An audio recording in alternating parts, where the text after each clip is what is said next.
my lovely dear students. How are you? I hope you are fine and you are most warm welcome in my YouTube channel Advanced English by Sunil sir. This is my video of indefinite pronoun.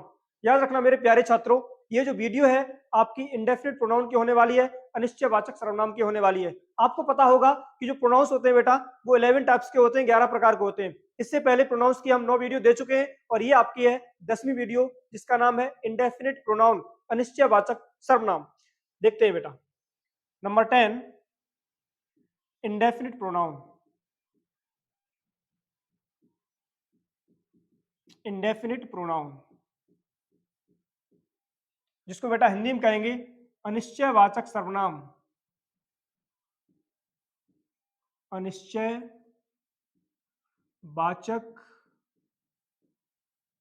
सर्वनाम। सर्वनाम देखते हैं मेरे प्यारे बेटा। Indefinite pronoun जिसको बेटा कहते हैं अनिश्चयवाचक सर्वनाम। इसके नाम से ही बेटा पता लग रहा है कि इसमें जो भी संख्या होगी वो निश्चित नहीं होगी, मतलब कि कैसी होगी? अनिश्चित होगी। अब संख्या किसकी हो सकती है? किसी पर्सन की हो सकती है, प्लेस की हो सकती है और किसी थिंग की हो सकती है। मतलब कि जिसमें संख्या निश्चित नहीं होगी वो होगा बेटा मेरा इंडेफिनिट प्रोनाउन, अनिश्चयवाचक सर्वनाम। जुड़े रहे मेरे साथ और इस वीडियो के देखने के बाद में बेटा आपका कोई भी डाउट इंडेफिनिट प्रोनाउन के संबंधित, इंडेफिनिट प्रोनाउन के रिलेटेड नहीं रहेगा बिल्कुल भी। देखते बेटा अनिश्चयवाचक सर्वनाम के बारे में। सबसे पहले बेटा इसकी डेफिनेशन देखेंगे, परिभाषा देखेंगे, क्योंकि परिभाषा बहुत जरूरी होती है। इससे मुझे पता लगता है कि आखिर में ये होता क्या है। लिख सकते हैं बेटा a pronoun which denotes uncertain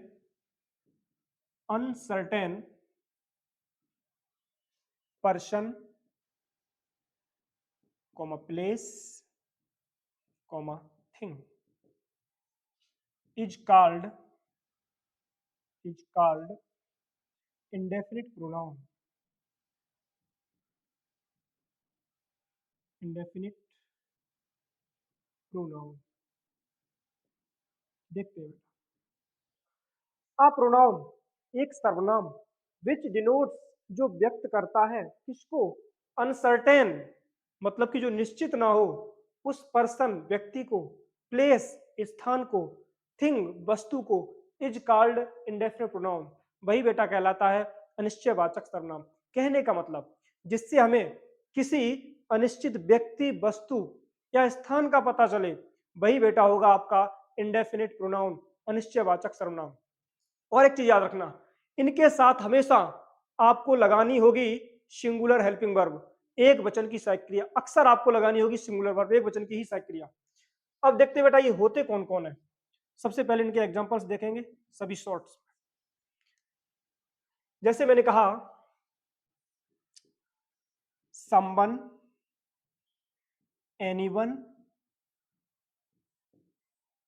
no one. Someone, anyone, no one. उसके बाद में something, anything, nothing. Something, anything, nothing. उसके बाद में somebody, everybody, और उसके बाद में nobody। आफ्टर दैट फिर जैसे मैंने कहा somewhere, anywhere और nowhere etcetera.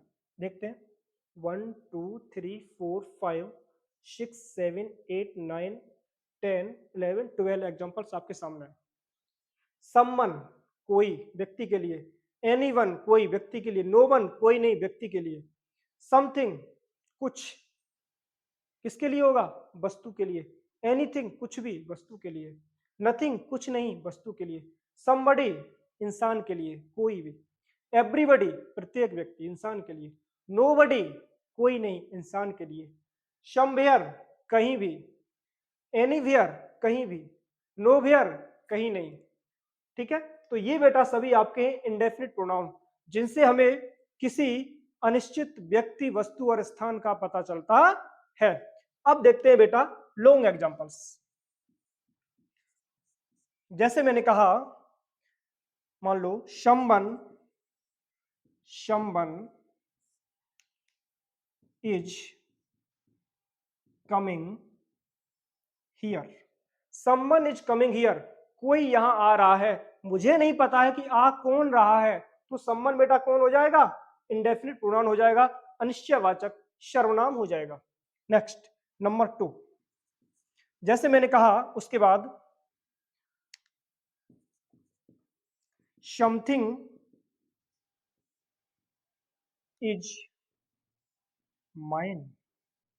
Something is mine, कुछ तो मेरा है, तो ये समथिंग क्या हो जाएगा बेटा, इंडेफिनिट प्रोनाउन, अनिश्चयवाचक सर्वनाम, क्योंकि मुझे मात्रा पता नहीं है। उसके बाद थर्ड एग्जांपल जैसे मैंने ले लिया, एवरीबॉडी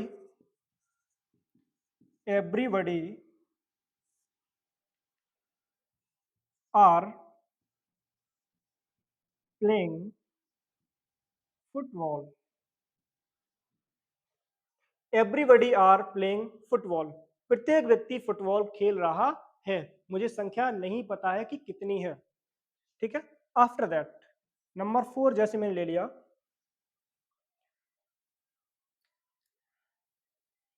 नथिंग